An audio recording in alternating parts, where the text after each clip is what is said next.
Good evening. Hi, good evening, Sandeep sir. Good evening, Paul sir. Good to have you back. Yeah, I'm back. Yes, last thank time you. I was traveling from Gonda to Varanasi. Oh, good. So we sent you the recordings, but I don't miss anything.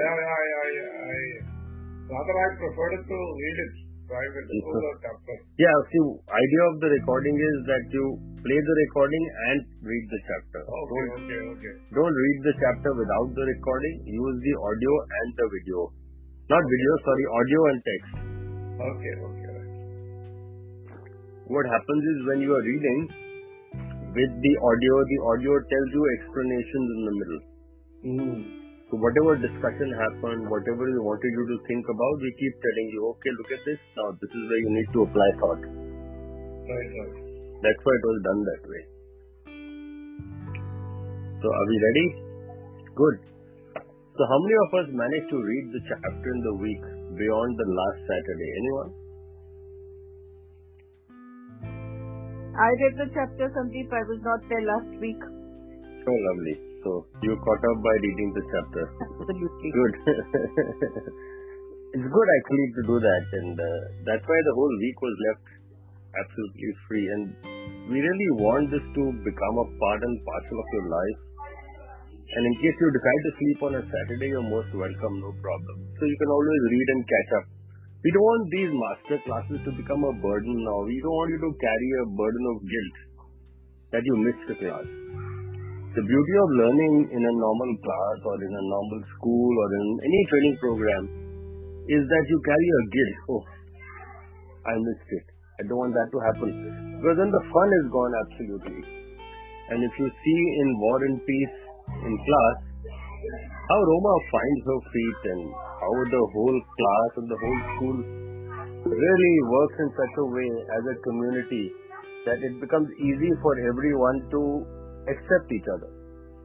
So essentially this chapter really highlights the role of a community in learning. It's not just a classroom, it's not just a class, it's the entire community. So I'll just do a summary of the chapter and then Neetu will help you explain how you can reflect in the coming week. So today is essentially summing up the chapter, highlighting some takeaways from the chapter, and then Neetu will explain what we could help you to think critically about the chapter. So today's idea was not to burden you with too much time, and we have to finish in 30 minutes as promised again and again. Miss Roma Mathur has joined the class school and is just settling in. That's exactly what she was doing in the chapter. She has already experienced challenges with the class, which is class 10, and is eager to find a way out. She is determined to do well and learn as much as she can, much to the joy of Uttara. Uttara, if you remember, is a counselor, the school counselor, who is supporting her through the process. So in normal cases, when teacher joins the school, you get a mentor or you get head of department or someone senior who holds you through. Every school is supposed to have a counselor, but even the schools who don't have counselors, they do mentor the new teachers. Am I right in saying that, Brinda? Yes, you are. Yeah. We have so a buddy or a mentor. Somebody is assigned to the new teacher. So, if you have a new teacher, temporary one, Brinda, what is done to hold her nerves? Generally, as you just mentioned, we assign a buddy to her, or we give her a mentor. The group that she is with, we have class representatives of teachers also. They help her to settle down. We have HMs of sections who help her to settle down. And generally, it depends a lot on the culture of the school. So, I think that in many ways, we have a conducive culture where the children allow the new teacher time to settle down. So I think it's really essential that schools look at building such a culture in school to help teachers to settle down in the new environment. So if it says here, Brinda, that colleagues, some are empathetic while some are doubtful. Yes. Does this happen in real life? It does. Okay, it happens. I don't want to name schools, but as a person who has moved schools, I know that this happens, and sometimes there are schools which are very well known and very established, and if there are teachers in those schools who've been there for some time, they don't allow others to come and settle down very easily. So the staff... Been there, done that. Absolutely. I'm talking out of experience. And so sometimes the staff room can turn out to be threatening, and sometimes it can very toxic, very, very conducive, and there can be staff members who handhold, especially if they are junior teachers who are coming into the system. Then there are staff room elders, as we call them, who handhold the junior teachers and help them to settle down. Actually, Sandeep, this happens a lot in places where there is a bit of a threat to a teacher when a new teacher comes in. Yeah. So that is when teacher bullies also. So it's not only children who bully children, but there are teachers who bully teachers. And irrespective of age and rank, it happens. And sometimes it's so subtle that it is not very obvious. It's not really happening. So is in this chapter also, if you saw the conversation in the classroom, getting ready to go to the class and all the... We even talked of a powder room in school and we started laughing in our class last time. Yeah. So would you like to read the rest of the summary? Yeah, I don't mind reading it. Yeah, I'll read it. It's just a summary on the blackboard. Yeah. Please read it. Yeah. Miss Roma Mathur has joined the school and is just settling in. She has already experienced challenges with her class 10, and is eager to find a way out. She is determined to do well and learn as much as she can, much to the joy of Uttara, the school counsellor, who is supporting her through the process. Among her colleagues, some are empathetic, while a few teachers are doubtful of anything really changing with Roma's class, considering all factors. Roma finally manages to get on with her class by personalizing and making a lesson fun for them, and building more trust by making and upholding a promise to take them out of the classroom if they finish their work. On the other side, there are similar divisive dynamics among the students as in the staff room. There is an instance of vandalism as part of a fight between two groups of students, which then leads to the group labelled as notorious being punished without being given a chance to prove their innocence. Roma feels helpless as their teacher and extends her trust and respect to the students in question while teaching them that life is sometimes unfair and that they must take it in their stride and not get bogged down. In the end, she is faced with an extremely challenging situation where one of the boys of her class engages in high-risk behaviour during a lesson.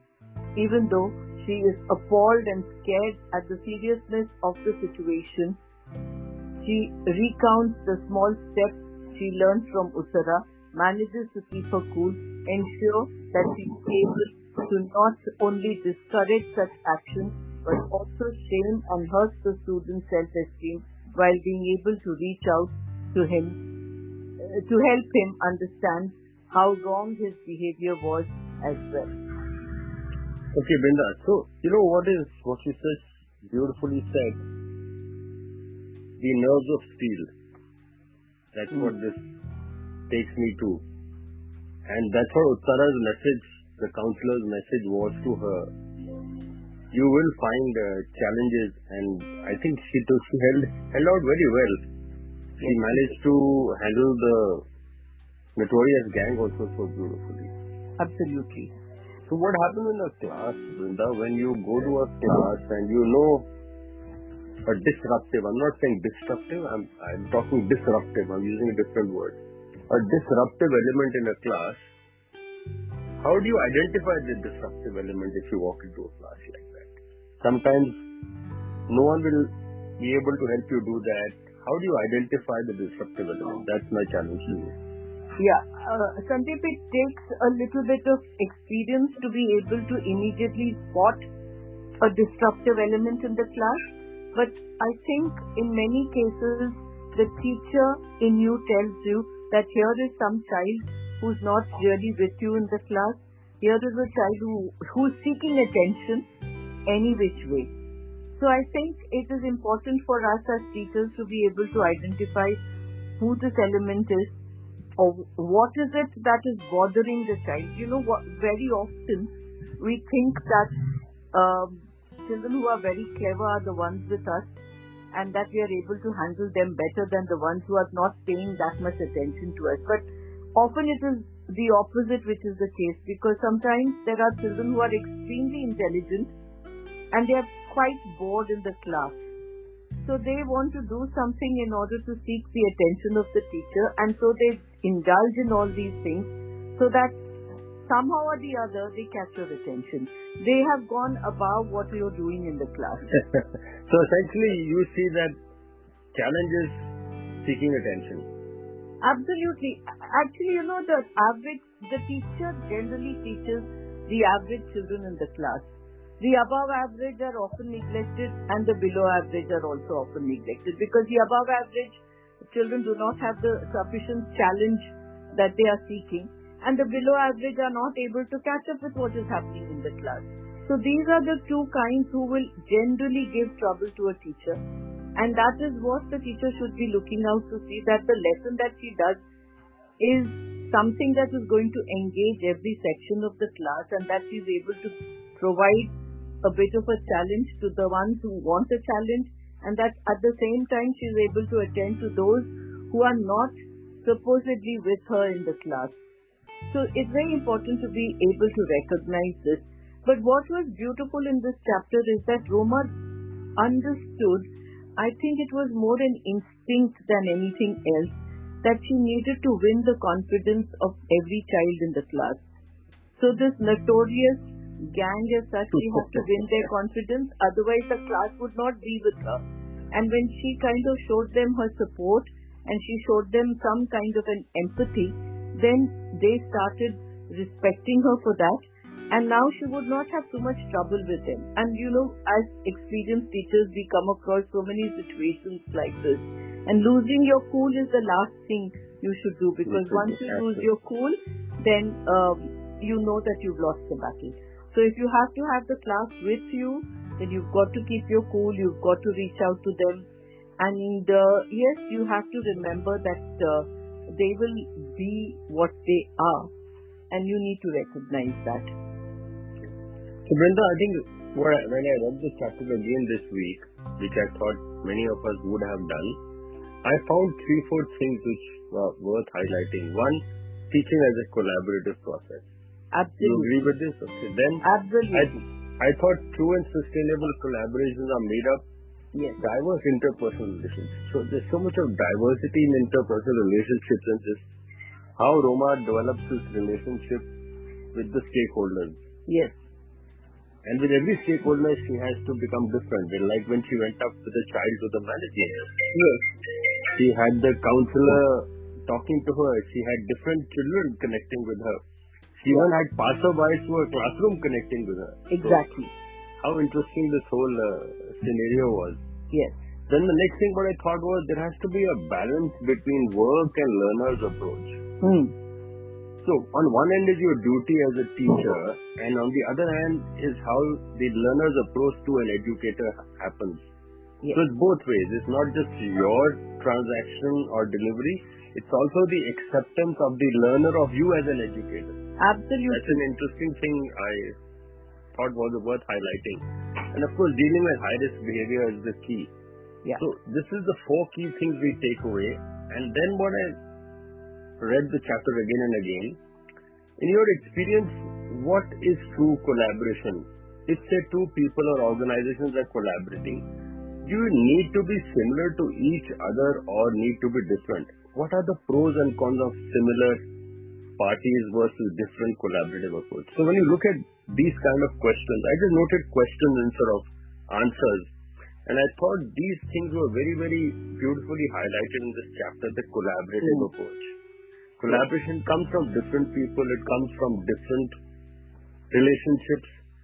There is also a strength of collaboration, there is similarity, there is difference in creativity, expression, learning, innovation. See, some people, when they express themselves, they need creativity as an alibi. Some expand their mind, some expand their learning, and some expand innovation. So if you go to a classroom, when you are involved with the student, you appeal to every learner in a different way. To someone you will give rise to creativity. Is that right? If I look at it this way, Brinda. Yeah. Somewhere you will expand someone's knowledge, and somewhere you end up giving the person learning. And sometimes, eureka, there is an innovation happens with someone, and someone says, okay, I think I found what's happening here. And last thing, what I want to mention in collaborative processes, learning and teaching too, therefore, are collaborations between multiple stakeholders.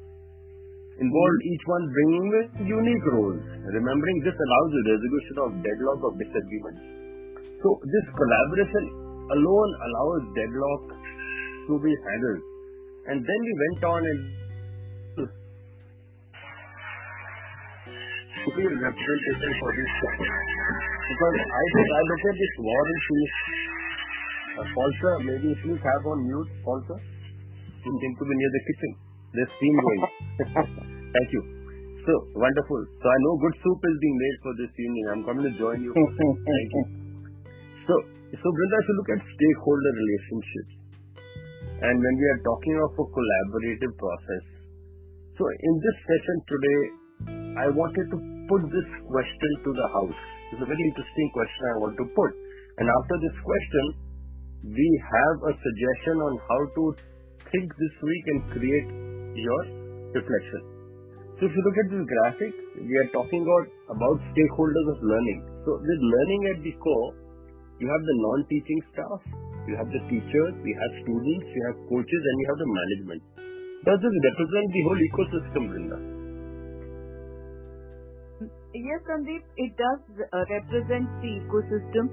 I also think there is another collaboration, a collaboration of a different kind, because the teachers who go to classes where subjects are being taught, where teachers are teaching different subjects. So it's a different kind of collaboration when it comes to handling the subject matter. Because if you look at, I look at it this way, that Roma was teaching a subject where she could afford to do a lot of work that related to the lives of the children. Because she was an English teacher, she could relate a lot to what was happening in the classroom, outside of the classroom, in the minds of the children, and she could actually organize the topics that she wanted the children to think about or write about in this manner. And so, it gave them that necessary distraction, if you may call it that, or it gave them an outlet also. So while on the one hand you would have simple promising that we'll go out one day was a distraction. But then she didn't. A simple promise that we'll go out next time. Yes, absolutely. And she didn't just stop by taking them out, but she didn't stop doing her work.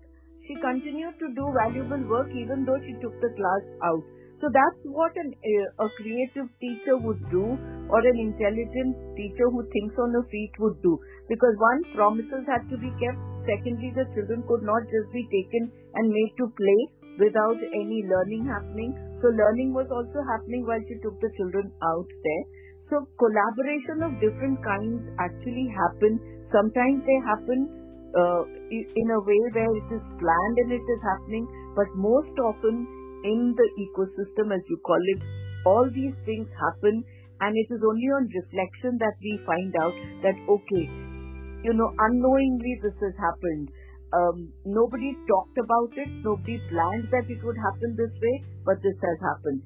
But just imagine what a lot of benefits the school would have if the teachers actually collaborated and planned it in such a way that there's a lot of lateral thinking that is happening, a lot of lateral planning that is happening, and then things go on together like this. So the learning that will happen would result in a beautiful system where there is constant transference of skills and there's a constant sharing of skills as well as attitudes that will happen in the class. So I look at collaboration in that way, and that is what we try to. Brinda, I want to add a question. We are already. Yes, I know.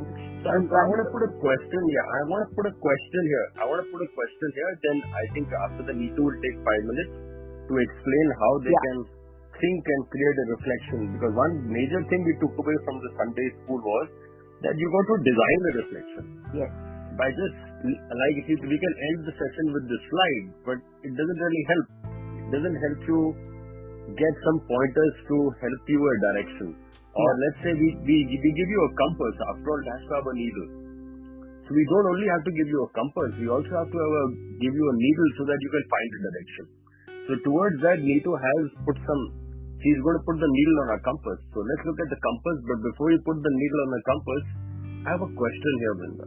Yeah. Can we say that the families of teachers are indirectly part of this milieu of stakeholders? Yes, in many ways, because the family of the teachers contribute to the attitude of the teacher. Because okay, now I'm going to ask for an example here. I'm going to ask. I'm going to ask an example here. Anyone who wants to share from the house, we have few minutes, 4-5 minutes, how your family also is a stakeholder in the learning process. Yeah, Mizan. Good evening, everyone. Thank you, sir, for giving me this opportunity. Actually, yes, I also believe the success and failure of an educational system is totally dependent on the stakeholders, and not directly but indirectly our families are also involved into that. I would like to give an example. As you said, my son was in nursery when I was doing my duty of class 10th board examination, and he was just in nursery, but he was roaming here and there in the whole school, sacrificing his sleep, his food, his lunch, everything. And he continued till 2 to 3 o'clock with me in the school. And today is his class 12th farewell. Since 15 years I have seen this only. I'm there at Sandeep. I'm lucky that I'm a part of Sandeep. We have learned too many things at Sandeep. No other institution can teach all that, I believe. But then yes, they have sacrificed too many things. My husband, my family, my sister, everyone. So yes, indirectly they are a part of it somewhere. So which means we should say that for the success of a teacher, a good amount of credit has to go to the Rock of Gibraltar, the family behind the teacher. Definitely, right? Definitely, yeah. Wonderful. So Alok, you have a hand up. Over to you, Alok. Sir, I don't think that because what I feel is that professional life and personal life don't go in the same tangle, because I have faced many circumstances where I go into the class. When I go into the class, I forget all the things that I have committed outside or what I have gone through. Right. I'm in a state of mind where I go with a clean mind and a wonderful heart and be with my students, teach them. So I don't think that it pays very emphasis on that if you have a clear goal of teaching the students. Yeah, brilliant. I mean, what you said, and this is what we read in chapter 1. When we talked and when we even saw here that when she goes from the staff room, see, I consider staff rooms somehow as a sponge sometimes, where you go, talk, and then the atmosphere changes, you go to the class. So once you enter the gate of the school, the first environment thing happens. Then second, you go to the staff room or your lounge or whatever you have a quick conversation and you move on. So I agree with you totally to an extent that you do live your personal and professional life inside and outside the gate. But then your long hours and your commitment and your emotional connection with your teachers sometimes come in the way, like Mizan mentioned, that it does weigh. So whether you are of any gender, your family support, I guess, is a lot relevant. Yeah, there's one more hand up. If I can just say something here to Alok. Sure. Yeah. Sandeep, I feel that we can never ever tear ourselves away from our personal backgrounds and our personal lives, because that does affect us in some way or the other. And often I tell my teachers that sometimes it's a good idea to tell the children that, look here, today I'm not feeling too well today, so can we work in a manner where I don't get irritated or I don't do something which you are not going to enjoy. So it depends upon the kind of relationship that you build with the students also. So that's my. Brilliant. So what we are highlighting here is trust, Brinda. Yes, absolutely. What's your present? Trust and yes, the staff room can act as a sponge where they would help you to go back. Great. Yeah. Before I have Khalid come in, I just want to do a little chitter chatter. I see you have changed your picture, or you are wearing a mask of someone else. So I hope that person is aware that you're wearing a mask on your DP when you come out to this classroom. Me? Your DP is different. Your DP is different from yourself. All right, okay. Must be because of the email ID change. I'll work on that. Thank you for. Your DP was different, so I thought maybe like people are buying Modi masks, you also bought a mask. No. I didn't notice that. Sorry. Lovely. Yeah, Khalid, over to you. Thank you, sir. Khalid and Alok, both of you have hands up. So, yeah. Khalid, over to you. Yeah. Thank you, sir. So, I totally agree with Alok, sir. And also, I echo to Brinda, ma'am. Like, that we do not want to take things which we have already at home or with friends. But one more thing I just want to accept here, that the kind of behavior, the kind of things that we get from our family members, that really bring the quality to our teaching and our relationship with the students. So the kind of deep emotional well-being we are, the mental and the emotional well-being we are at home, the same kind of reflection and the vibe we give to our students. So I feel that that's very beautifully put. I mean, we brought in a very emotional element to it, because जब तक emotion और melodrama नहीं होगा किरदार की life में, तो acting कैसे होगी? So that's a very valid point, Khalid, you highlighted, and I'm glad you feel that way. And Brinda also beautifully said that there is emotion hidden inside you, and the level of trust and understanding in our 22 values, Brinda, we talk of those 22 values. Yes. Trust and understanding. We even talk of whole lot of things which you don't talk about, but you kind of create an environment. On that note, I want Neetu to come in now, please. Neetu, you want to hijack the screen, or you want to talk without the screen? Yes, sir. I would talk without the screen. And I will need to just half a minute. I will excuse myself at 5:30 because I have to. Yeah, we have to start at 5:30, Brinda. Don't go anywhere. Yeah. Okay, we have to start at 5:30. So I just send the reflection in the group. So I wanted to explain what reflections are again, because I am receiving the reflections of teachers and they are beautiful, but at the same time I want to tell teachers that they have to make reflections like they are voicing their thoughts or opinions on the topics we share in the group. So these are just going to be your opinions or thoughts, or if you want to do a deeper research on it, so you have to do it completely on your own. So the reflections are going to be your opinion, your thoughts, or something you want to talk about in a factual sense. So you can do research about it, or you can just mention it, whatever you think about it. So today's reflection is from a previous session that we did. We read the chapter 2nd, and that was war versus peace in class, and it was the topics are from the chapter itself. So the teachers have the questions in the group. You can read the questions. I'm going to read them aloud. So in your journey so far, have you been the different students, teachers, joining a new school? Have you been on the other side too, of welcoming a different person into your world? How did that go? Based on the session, reflect a little on what could have been the pros and cons of your own experience joining a new space and welcoming another joining your space. What could have been better in both, if any, or list any possible learnings from them? And the second question is, reading about high-risk behavior in the classroom, did any incident in your classroom or outside come to mind? If yes, how did you handle it? What was the final resolution like? And does this session add some more learning to perhaps add to your style of handling? If you haven't experienced a high-risk scenario in your classroom, imagine yourself to be in Roma's place and reflect how you would have tackled it.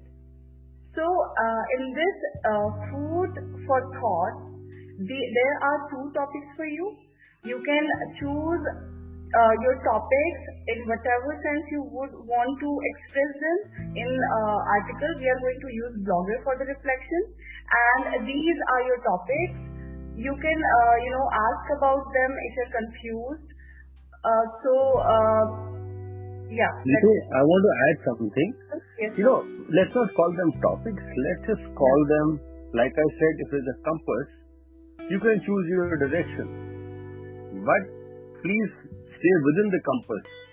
So if a compass has north, south, east, west, please choose your north, south, east, west and go in that direction. So what we have written there, we are trying to encourage reflection. We are not trying to encourage you to give us sometimes I've carried away notes from the session or takeaways from the session. We want you to think that have you been through a situation like Roma? If yes, share it. If no, share it. Share both ways. Think. Whole idea is to make you think and be yourself. And when we meet next Saturday, if you have done your draft by then, we'll be very happy to share it and post it in the session itself. Today is still a long way for the month and you have almost 10-12 days. You also have exams and copy corrections and you have everything happening in school. So what we will try and do is we'll try and help you do your blog in the next 15 days of the month. So take your time, but please, we want more reflections. We want more of you to write. We want more of you to post. If you feel confident in posting yourself directly, please give us your email ID. Give it to Neetu. She will create your ID as an author. If you need help from us, we are always happy to post it for you. You don't have to write much in Telegram as such. Focus on your post.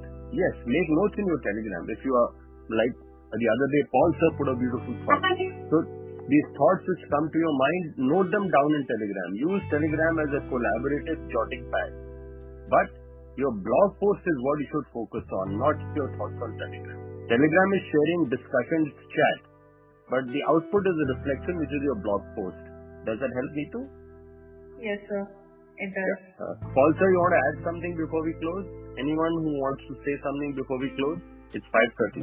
Yeah, thank you. Just to take a few minutes, I think the emotions of a teacher, which is very much, it affects definitely both at home as well as the school. So home has an indirect influence in the classroom. I believe that, because if I have a situation at home which is very unpleasant, which is very not very happy, and I leave home to the school, from home to the school in a bad mood, definitely that is going to reflect in my behavior, the way I take class, the way I react, the way I talk to the students, one or the other way. Definitely it is going to, however we try to keep it aside, if somebody can do that, that is an excellent job. But as human we are, it is going to have some impact, I believe that. Thank you, Paul sir. This is what we saw in the chapter in the staff room, that conversation, the teachers trying to shake Roma before going to the classroom, the teachers trying to really, I would say, bully Roma before she went to the classroom. But the beautiful part, like Paul sir said, you have to have the nerves to go to a classroom. And nerves only happen जब आप खुल के सांस लोगे, आराम से ठंडे दिमाग और दिल से क्लास में जाओगे. तो अगली बार जब क्लास में जाओ, दो ठंडी सांस लेके क्लास में जाना. क्लास के बाद 1 सेकंड के लिए रुको, take a deep breath and walk into the class. That's a small trick I'm telling you. Don't rush into your class. Even if you're a minute late, don't worry about it. Stop at the doorstep or just below the doorstep where you haven't stepped in. Take a deep breath of 30 seconds and then go into the class. That's my closing for the session today. We are in good time. Thank you all for joining us. We will help you build on your blog post when we meet next Saturday, and we hope that you'll have your blog post ready well in time for the 28 days of this month. Enjoy yourself. It's